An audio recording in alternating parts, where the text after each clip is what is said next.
सदर जमहूरिया के खुतबे की मुखालिफत में खड़ा हुआ हूं।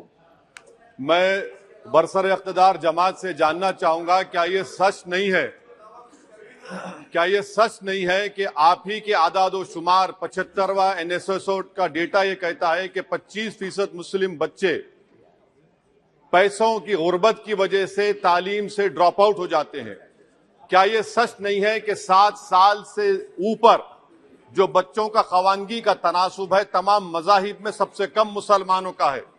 क्या ये सच नहीं है कि ग्रॉस अटेंडेंस रेशियो तमाम मज़ाहिब का सबसे कम मुसलमानों का है? क्या ये सच नहीं है कि सबसे कम एनरोलमेंट जो होता है वो मुसलमानों का है? क्या ये सच नहीं है कि AISHE की रिपोर्ट ये कहती है कि हायर एजुकेशन में मुसलमान का तनासुब 5% से 4% पर आ चुका है? और ये सरकार इन तमाम आदादो शुमार को देखते हुए, इनके आदादो शुमार को सामने रखते हुए सदर जमहूरिया के खुतबे में लफ्ज अकलियत का, माइनॉरिटी का जिक्र भी नहीं किया गया, जो भारत की आबादी का 19% का हिस्सा है। ये इनकी मोहब्बत है अकलियतों से और मुसलमानों से। सर, क्या यह बात सच नहीं है कि आपने माइनॉरिटी के बजट को 40% कम कर दिया, स्कॉलरशिप के पैसों में 560 करोड़ रुपए कम कर दिए? ये आपकी मोहब्बत है जो नफरत की निशानी बनती है। नरेंद्र मोदी की सरकार ये नहीं चाहती कि अक़लियत और मुसलमानों के बच्चे तालीम याफ्ता होकर इस देश को मजबूत करें। वो उनको हमेशा गुर्बत और नाइंसाफी का शिकार बनाकर रखना चाहती है। सर, दूसरी बात इसमें यह है कि आज अक़लियतों को मुसलमानों के ताल्लुक से कोई महीना ऐसा नहीं जाता जहां पर उनको जान से मारने की धमकी नहीं दी जाती। बरसर इख्तिदार जमात की एक MP साहिबा ने कहा कि चाकुओं को सिर्फ तरकारी के लिए इस्तेमाल मत करो, गर्दनें काटने के लिए इस्तेमाल करो। बरसर इख्तिदार जमात के एक MP ने दिल्ली में कहा कि मुसलमानों का समाजी बायकॉट करो। बरसर इख्तिदार जमात ने गुलबर्गा के रेलवे स्टेशन को हरा रंग किया गया था, उसको ये कहकर तब्दील कर दिया कि मुसलमानों का रंग है। सर, मैं पूछना चाहता हूं, क्या नरेंद्र मोदी की सरकार तिरंगे के हरे रंग को निकाल देंगी?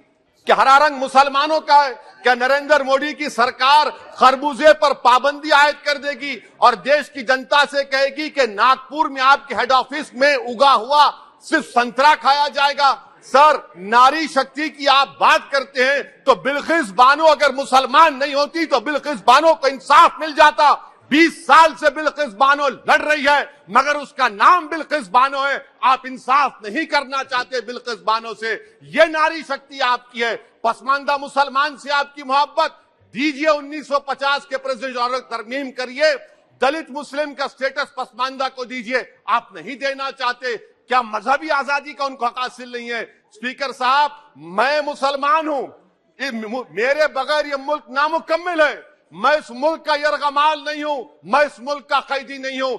मैं पूरे सिटीजनशिप की राइट को चाहता हूं और अभी चाहता हूं। कब आप बिहार के सुरजापुरी और कुल्हिया बरादरी को कौमी OBC स्टेटस देंगे? स्पीकर साहब, दूसरी अहम बात मैं कहना चाह रहा हूं, चीन का जिक्र आपने किया। क्या प्रधानमंत्री अपनी जबान को जुम्बिश देंगे और चीन का नाम लेंगे? क्या आप चीन को डेमचौक और डेमसांग से उखाड़ कर फेंकेंगे? DGP कॉन्फ्रेंस में चेयरमैन साहब कहा गया कि 65 पेट्रोलिंग पॉइंट में से 26 पेट्रोलिंग पॉइंट पर भारत की फौज पेट्रोलिंग नहीं कर सकती है। चीन से आप डरते हैं। अरे, डिसएंगेजमेंट हुआ तो डी-एस्केलेशन कब होगा? डी इंडक्शन कब होगा? चीन से आप डरते हैं। 3 साल से चेयरमैन साहब 50,000 भारत की फौज हजारों फीट चोटियों पर बर्फ में खड़ी हुई है। देश के प्रधानमंत्री को क्या भारत की आवाम पर भरोसा नहीं है? भारत की फौज पर भरोसा नहीं है? अरे, चीन का नाम लीजिए वजीर आजम, डरिए मत चीन से। तीसरी पॉइंट सर, हमारे कानून के मंत्री चले गए। पैराग्राफ 79 और 82 में बेसिक स्ट्रक्चर पर, आईनी ओहदों पर बैठे हुए लोग बेसिक स्ट्रक्चर पर तनकीद करते हैं, लॉ मिनिस्टर कॉलेजियम पर तनकीद करते हैं। इस ऐवान में जब NJSE का बिल आया, मैं वाहिद MP था, अब याद होगा आपको, जो मैंने कहा था कि भारत के संविधान के खिलाफ होगा बेसिक स्ट्रक्चर के। इंदिरा गांधी से सबक हासिल करना चाहिए। इंदिरा गांधी कहती थी कि जुडिशियरी मेरी पाबंद होना, अब नरेंद्र मोदी कहते हैं कि जुडिशरी मेरी वफादार होना। इंदिरा गांधी ने 42nd अमेंडमेंट किया, देश की जनता ने इंदिरा गांधी को इख्तियार से बेदखल कर दिया। आप वही इंदिरा गांधी के इराक को ला रहे हैं। आप बताइए स्पीकर साहब, क्या ईसाई मानने वाले व्हाइट टेरर हैं? क्या ईसाई मजहब के लोग व्हाइट टेरर को फरोग देते हैं? आप बताइए। मैं यहां पर जजेस को तहफ्फुज करने के लिए नहीं खड़ा हूं, मैं बेसिक स्ट्रक्चर की हिफाजत में बोल रहा हूं। मैं अदलिया की आजादी के लिए खड़ा हूं, मैं एग्जीक्यूटिव की आजादी के लिए खड़ा हूं, लेजिस्लेचर की आजादी के लिए खड़ा हूं। चेयरमैन साहब, कोर्ट का काम ये नहीं है, जजेस का काम ये नहीं है कि नरेंद्र मोदी सरकार की मदद करे। अदलिया का काम यह है कि इस देश की कमजोर और मजलूम आवाम से इंसाफ किया जाए। चौथा पॉइंट स्पीकर साहब, यहां पर एक बड़े सरमाएदार का जिक्र किया गया है। क्या यह बात सच नहीं कि कांग्रेस और बीजेपी ने ओलिगार्क्स को पैदा किया? आप दोनों ने मिलकर ओलिगार्क्स को पैदा किया। आज इसी वजह से 60% मुल्क की दौलत 1% जनता के पास है। आप दोनों ने बैठकर मलाई खाई और गरीब और नौजवान पिस रहा है। अरे बताओ, ये जो 28 लोगों की लिस्ट है जो देश का पैसा खाकर भाग चुके हैं या बैठे हुए, उसमें कोई मुगलों का नाम है क्या? कोई मुगलों का नाम नहीं है, मगर आप उस पर कुछ नहीं बोलेंगे। संडेसरास कंपनी 15,000 करोड़ नाइजीरिया और केनिया की कोर्ट में जाकर कहती है कि हम हिंदू हैं, भारत को आएंगे तो परसिक्यूशन होगा।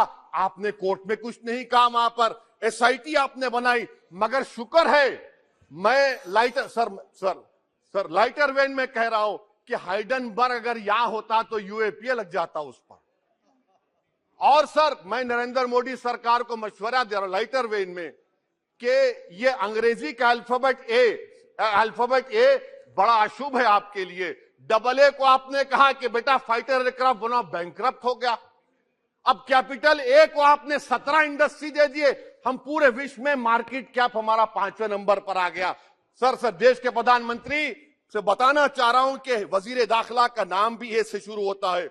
मैं खत्म कर रहा हूं। मैं स्पीकर चेयरमैन साहब, मैं सरकार से पूछना चाह रहा हूं कि क्या जनवरी 2024 और फरवरी में क्या ये सरकार थर्मो न्यूक्लियर ब्लास्ट करने जा रही है?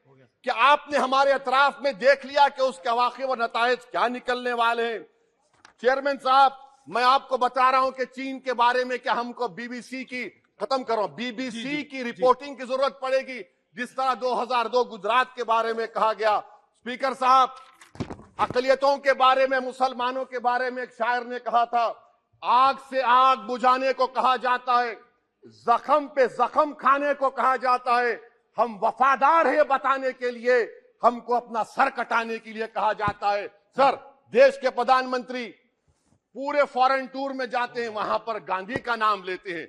मुझे अप्रीहेंशन, खदशा इस बात का है कि इस देश में 2 बाबा कौम हो जाएंगे, एक सावरकर होगा और एक सौतेला बाबा कौम। कहीं आप महात्मा गांधी को ना बना दे।